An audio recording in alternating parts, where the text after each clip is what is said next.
কষ্ট পাওয়াটাও একটা বদ অভ্যাস। দিনের পর দিন বুকের ভিতর বোবা কান্না পুষে রাখাটাও একটা বাজে অভ্যাস।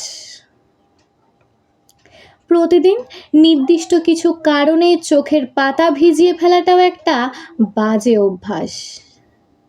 আর এই অভ্যাসগুলোর বিরুদ্ধে নিজেকেই রুখে দাঁড়াতে হবে, নিজেকেই করতে হবে এর কাউন্সিলিং।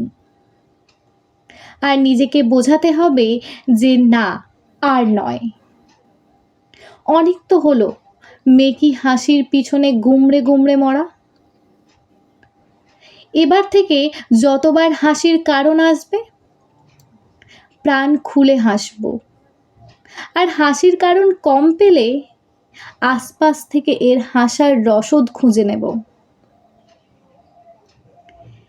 এখন থেকে প্রতিটা দিন না হয় প্রাণ ভরে বাঁচব।